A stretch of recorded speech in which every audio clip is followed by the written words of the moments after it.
How's it going? This is Dan. And I have Billy Britt here. He's a self PTG facilitator, self care facilitator, and he pretty much knows a lot about what self care is about, what post traumatic growth is about. He is one of my mentors.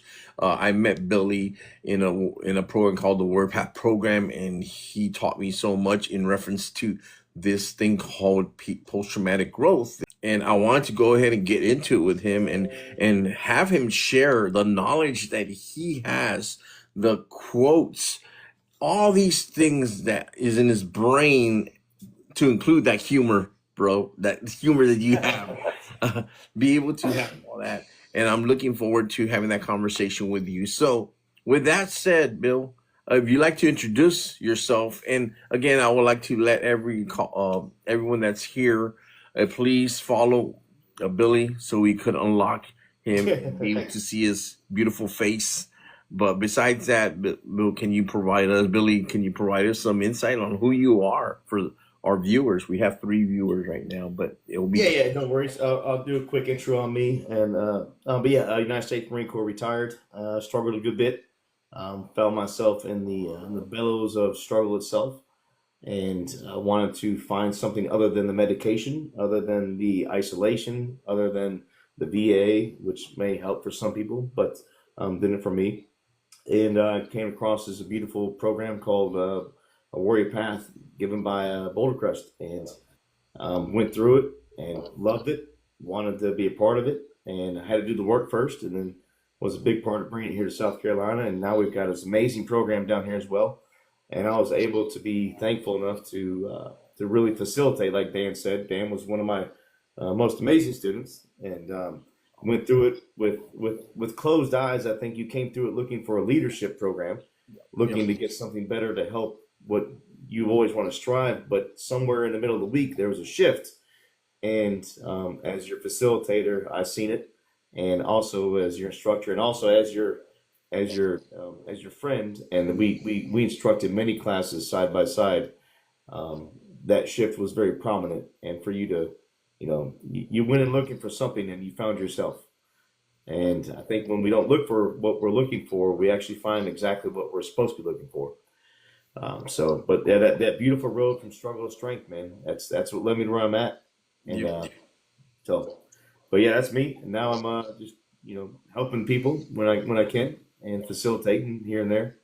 But always spreading the knowledge of post traumatic growth, man. It's a beautiful thing. Just people sit there and get stuck on the perch of struggle, and they think that that's what it is. They get stuck in the despair hopes and the desperate bottom of the blackness, and they think that that's all there is.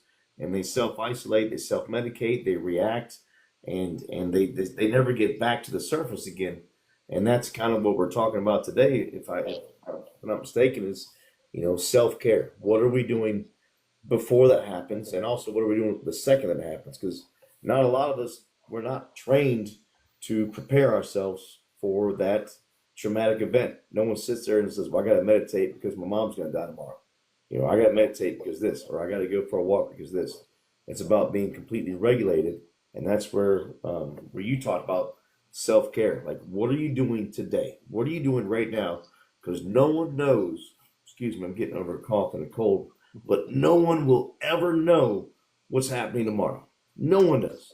And the only time that we have was this second right now. Like, listen to silence. Yeah. That's the only moment we'll ever have. And what did you do today? What did you do this morning?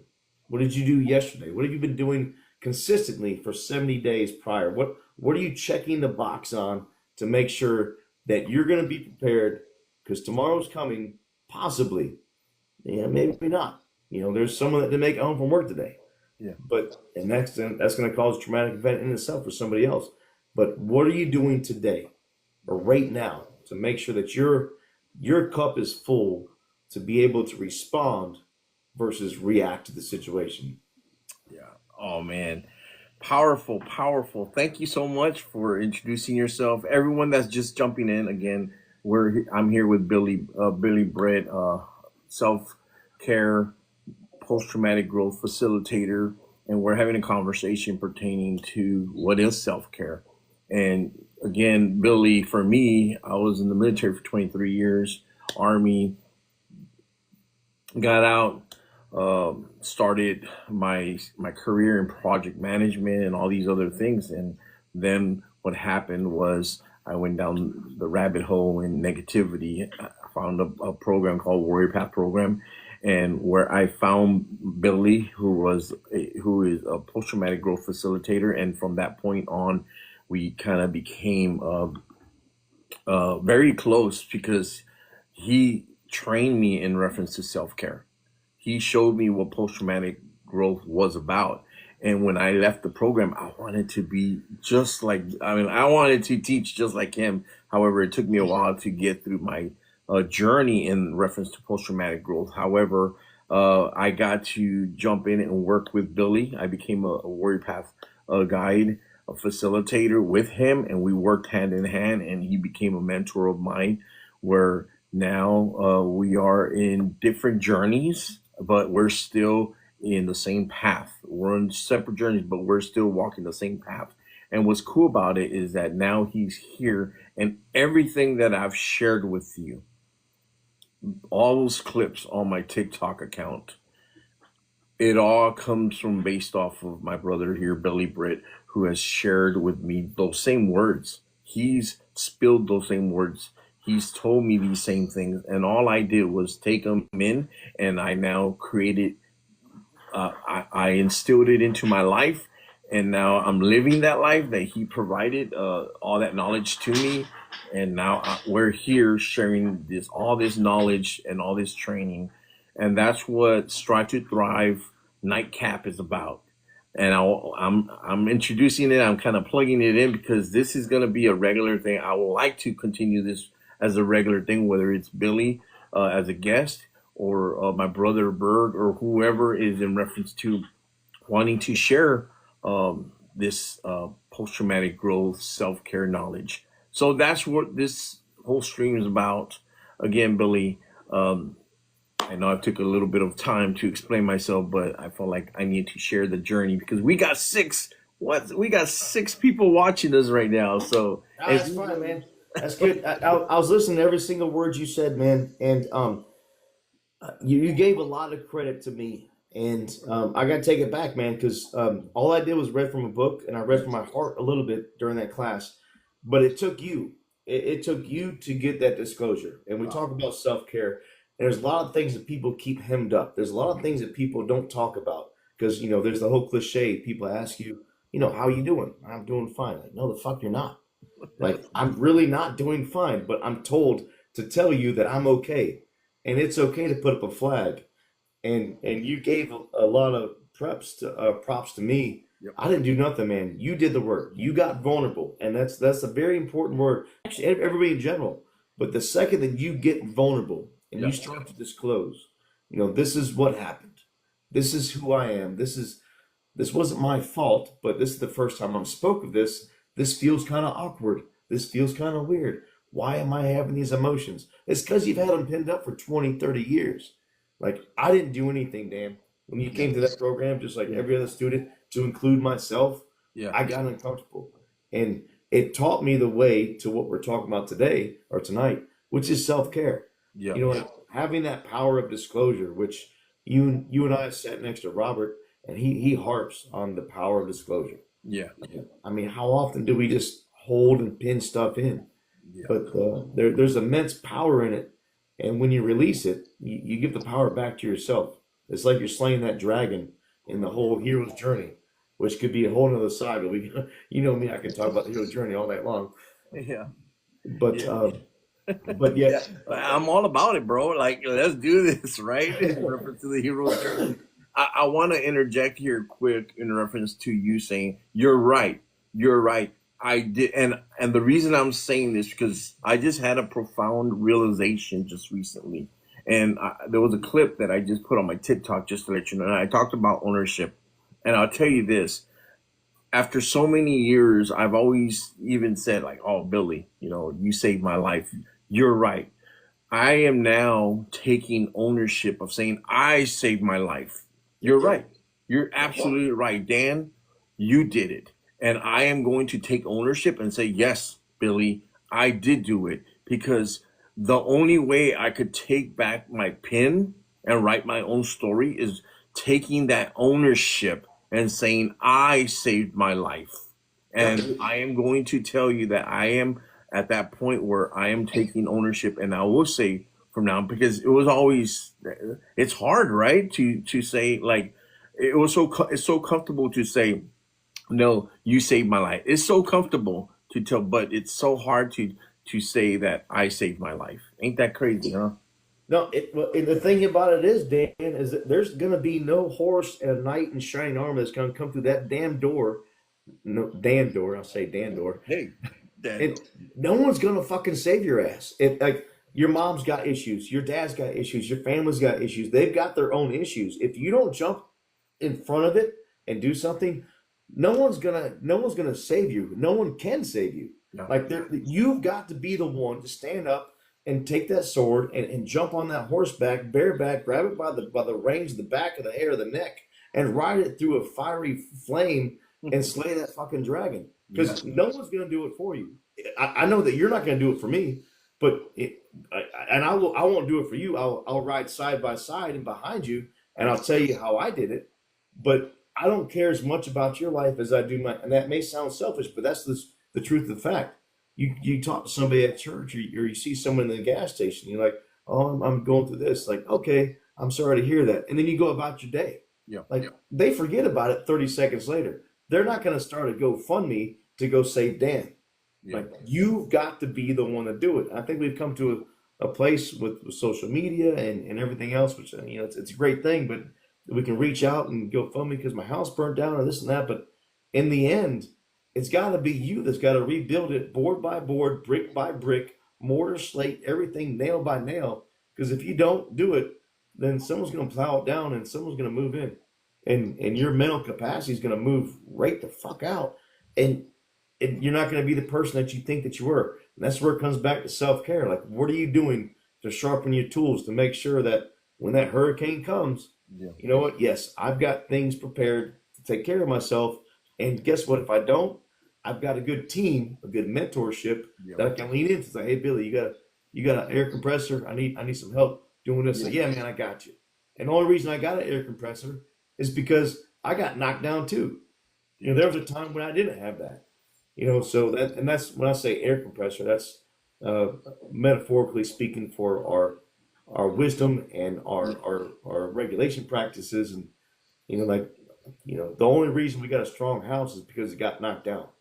Yeah. You know, Yeah. It's man.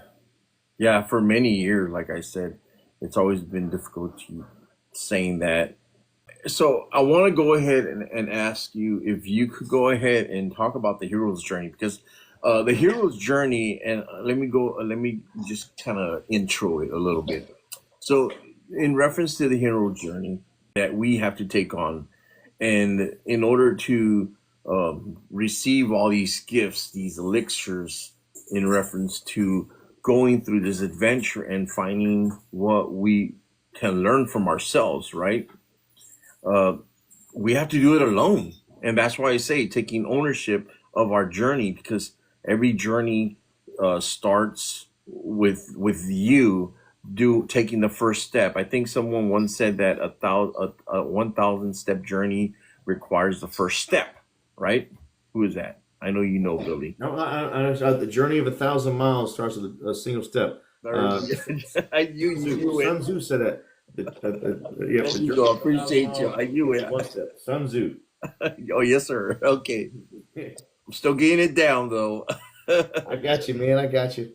So the hero's journey is broken between two separate worlds. One world being the known world, what you know.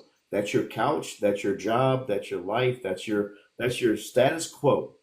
All right, and you know that tomorrow you got to wake up and do this, and you got to pick at this and that, blah blah, and you feel no call to adventure, and um, you're completely comfortable in that world. That's a fine place to be if you want to be comfortable and you don't want to grow, which is fine.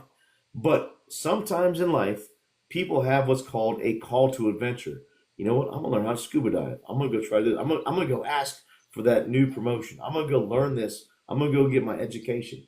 And then when you have that call to adventure, there's 9 times out of 10, you have that reluctancy to not do it. Like, you know what? Maybe I shouldn't do it. Maybe it's not time for me to do this right now. And then you find excuses and excuses and excuses not to do it. You put it back on the shelf, and then you stay in that known realm for as long as you want to until that starts hitting at you one more time. Like, you know what? Fuck it. You know, I'm going to do this. And then you cross that threshold. Once you cross that threshold, you come into the unknown world. And I'll just say, for instance, the Marine Corps. I was a civilian, and then I didn't want to go to the Marine Corps, and I did.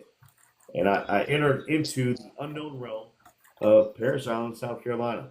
And into that threshold, I met mentors, I met helpers, and there was challenges, there was temptations, and somewhere along the line, there was a dragon that needed to be slayed. And if you ever study any type of mythological history, or not history, but it's not history, and any kind of mythological background, you'll realize that the old fable story of slaying the dragon. It is absolutely impossible for a figurine 1 centimeter tall to slay a dragon that is that large. The only way that you actually quote unquote slay the dragon is you stop fighting it. You got to stop fighting the dragon. And that dragon, 10 out of 10 times, is ourself. It could be our ego, it could be our addiction, it could be that little voice in the back of your head that is consistently telling you, don't do this, don't do that. The second that we succumb to it and we bow down to it, then it's not defeat. You're working with the dragon. And then you realize where your demons were, and you start working your way out of the abyss, and you start that transformation. And then you have the anointment. You feel like a rejuvenized version of yourself, and then you start walking your way back home. And then as you cross the threshold of back to the old known world, the known realm, then you see your old friends, you see your old family, you see your old relatives. It's like, you know what? I battled addiction, and now I can see you in a whole new light. Now I don't need a 6 pack of beer at Thanksgiving. Now I don't need to get high before Christmas. Now I don't need all these things to numb me because I battled that. And the one thing I battled was myself, and I gave into it. And a lot of folks just don't want to give into it. I think it comes down to a big ego check. But you come home a better version of yourself. And when you do, you're able to give that elixir that you spoke of, Dan, earlier. Mhm. Like, hey, it's okay, man. I don't gotta drink a beer right now. I don't gotta do this right now. I can be completely fine. And you share that elixir with someone else who's also struggling. And you stay in that known realm for a little bit until you're ready to battle another one. And you repeat this process over and over and over. It can happen in a phone conversation. It can happen in a work week. It can happen. It's a beautiful thing. But once you see it, you can't unsee it. Sometimes things may happen to us, uh, or things may force us into this hero's journey.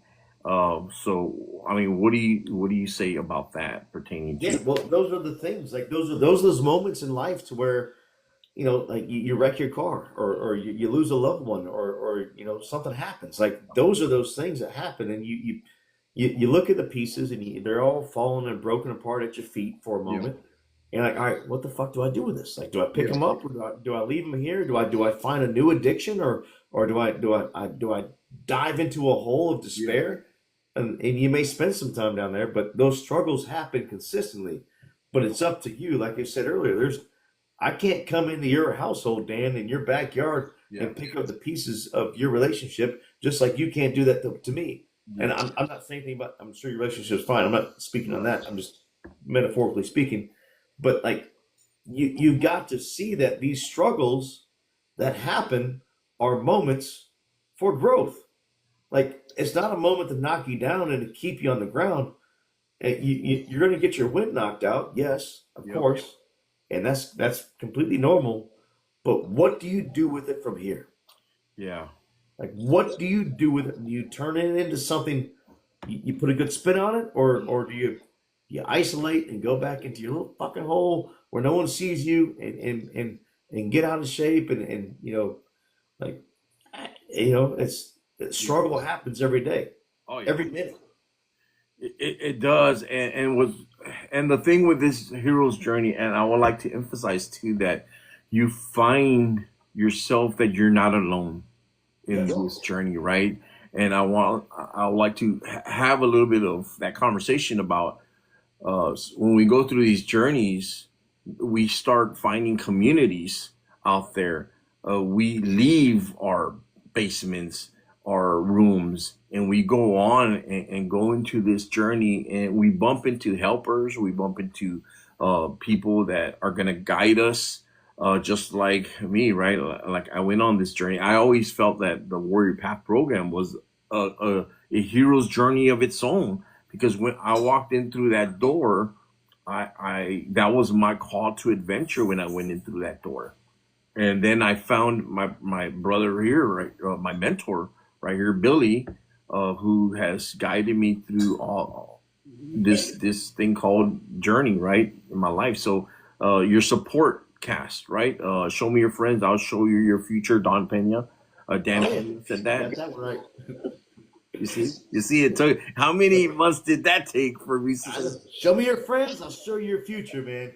If you're hanging out with six alcoholics, I promise you're gonna be the fucking seventh one. You're hanging out with five, multimillionaires, and they own a bunch of boats, live on a lake. I promise you're gonna be the sixth one. Like, Yeah. show me your friends, I'll show you your future. So in reference to that, this journey, all right, the hero's journey. Um, my hero's journey pertaining to this thing called being thriving in post traumatic growth. I'm gonna hang out with those that are around that want to progress in life, that want to be able to be better than who they were yesterday. And when I hang around with those individuals, they're gonna inspire me to and share with me some of those elixirs in this thing, right? In this path. So, and that's what I felt that when I went through this journey of PTG, the you were one of those mentors, those helpers, and you provided me some knowledge and was part of handing me that elixir for me to make sure that I use it for myself. So it's important. There's a beautiful quote by Aristotle. He said, "What makes me the wisest man in the room is knowing that I'll never be the wisest man in the room."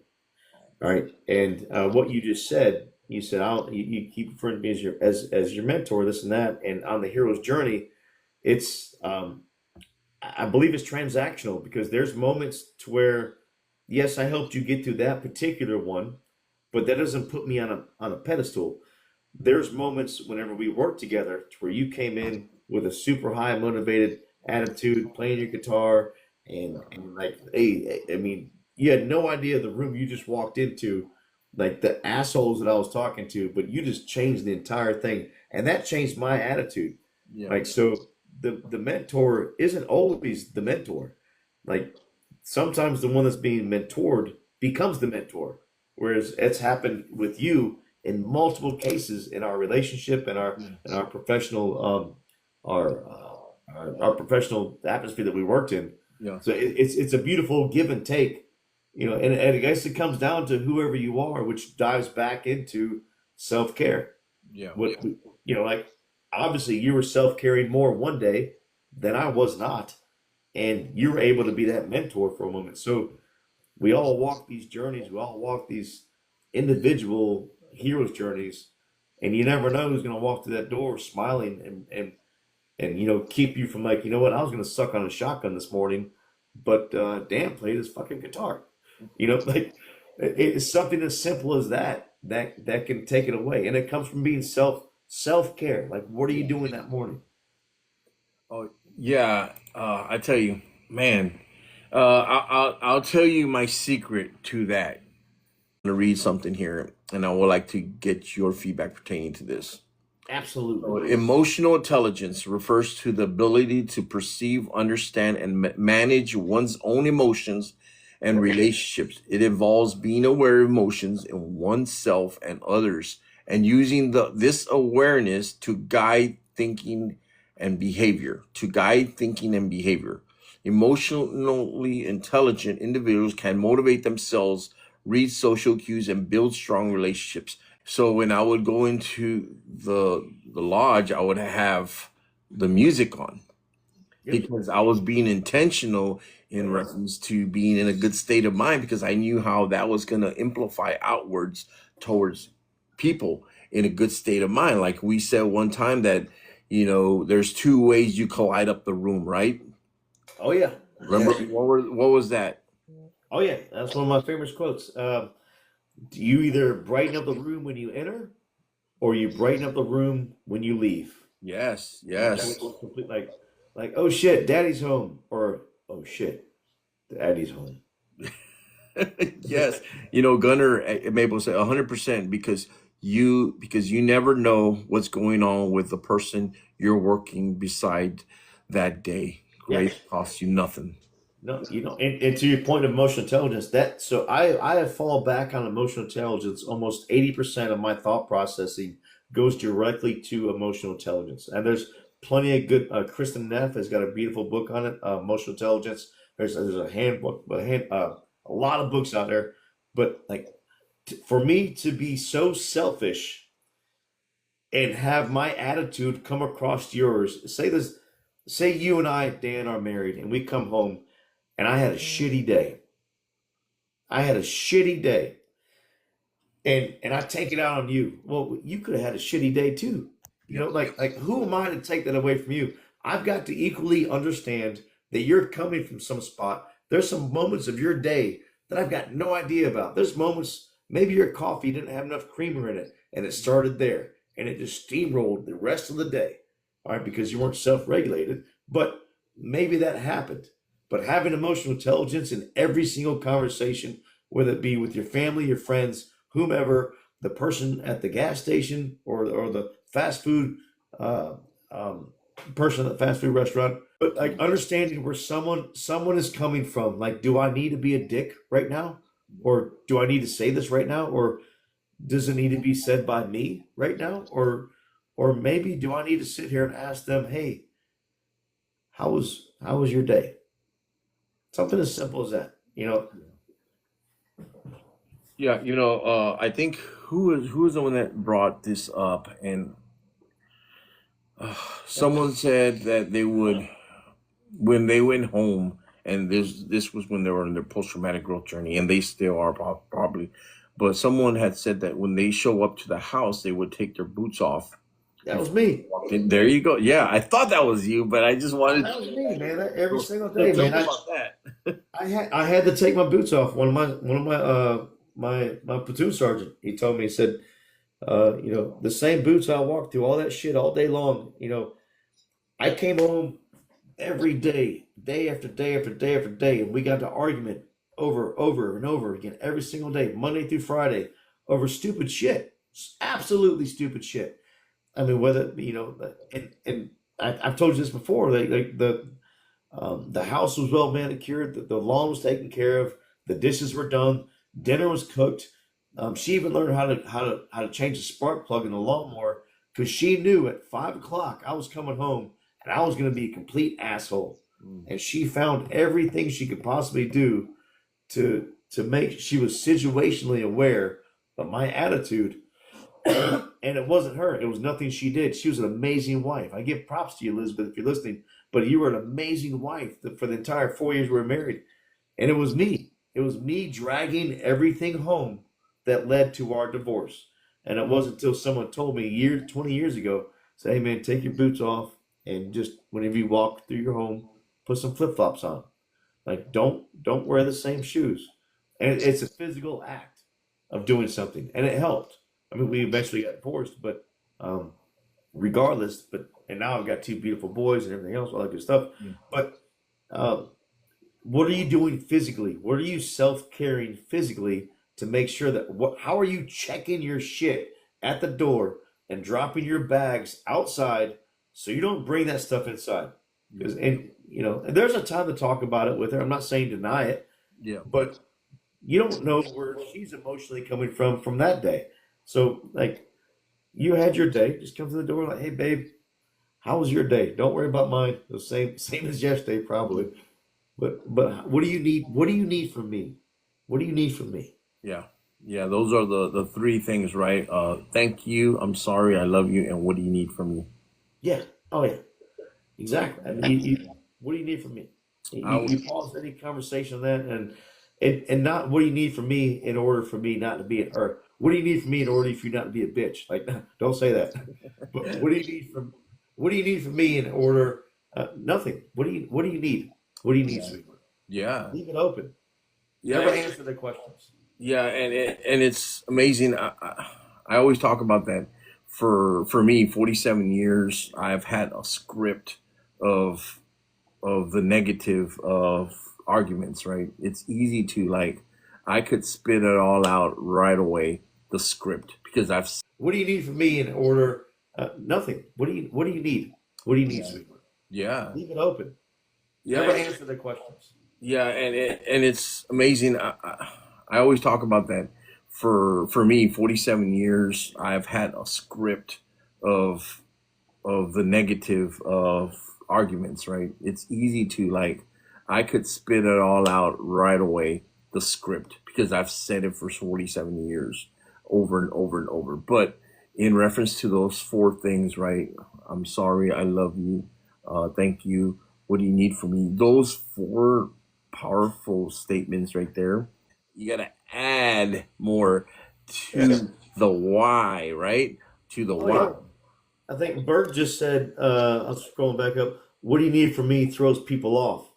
And that's what you want to do. That's exactly what you want to do is you want to throw them off.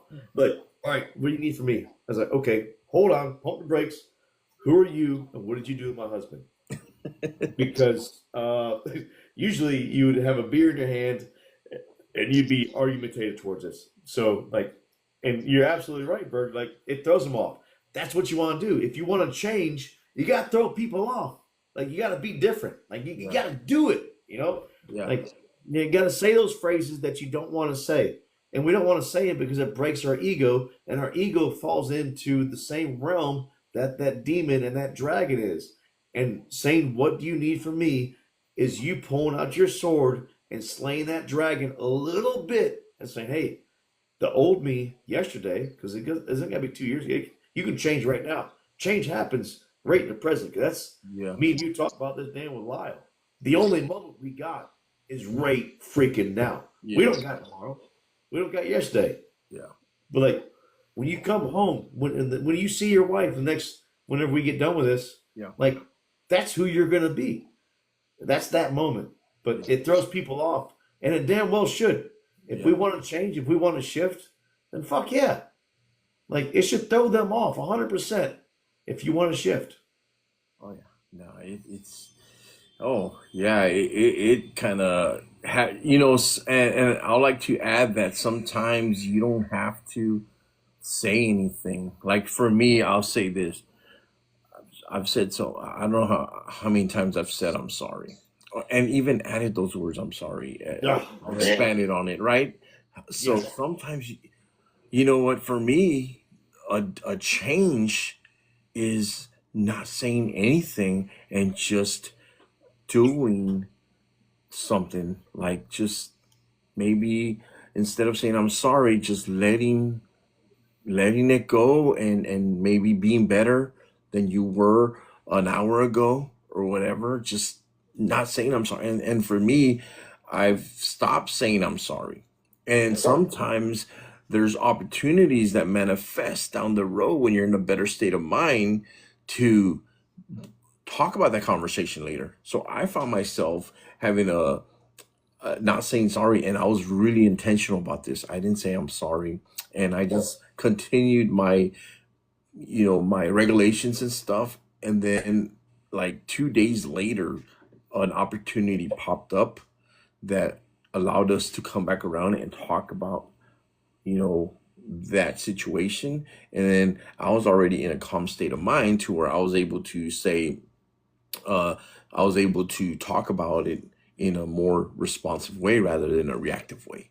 So Yeah. sometimes you gotta, maybe not saying anything for a while is powerful and than saying something No, because you've been bro. several times. Waldo Emerson it was. He said, "Allow my actions to speak so clearly that you cannot hear the words I'm trying to say." I'll say that again. Allow my actions, allow my actions to speak so clearly that you cannot hear the words I'm trying to say. Wow. Your actions of not purposely saying I'm sorry and making the difference. Yeah. That's what makes the difference. Yeah. You can't, I mean, you give her a bouquet of roses every time, then she gets tired of roses, man. She's looking for a divorce lawyer at that time. Yeah. Like, allow your actions to speak so freaking clearly that they can't hear what you're trying to say. Just, I hate to quote Nike, but just do it. Just do it. Billy, I want to go ahead and close out here, and I want to give you the last words before we roll out. Yeah. So So, go ahead. yeah, there's a quote by Johann Wolfgang von Goethe. He was the one of the greatest men of German literature. I think literature, not philosophy, literature. And he said, "Treat me how I am, and you allow me to become worse. Treat me how I can be and how I ought to be, and you allow me to become the person I'm capable of becoming." And that's a powerful quote towards someone, but if you invert it towards yourself, if I treat myself how I am, I become worse. If I treat myself how I can be and ought to be, then I allow myself to become the person that I am capable of becoming. So tomorrow, treat yourself how you can be, and you will become it. Thank you so much, Billy. All right, everyone. Thank you so much for popping up and showing love again. Please, if you're not part of my club, please apply for the club and do all the things, gifts, whatever you want to shower us with the love and stuff like that. Again, we're new to this, and we're looking forward to continuing Strive to Thrive Nightcap. Strive to Thrive Nightcap. Strive to Thrive Nightcap, and we're going to continue this tomorrow. Again, same time, 8 o'clock Eastern Time. Me and Billy, we're going to start on emotional intelligence. Again, thank you so much. And we might even bring in another person in here. I don't know. We'll see what happens. We'll just keep doing this and see where we go. But again, thank you so much. Y'all have a great night. Love And you guys. until then, let's strive to thrive.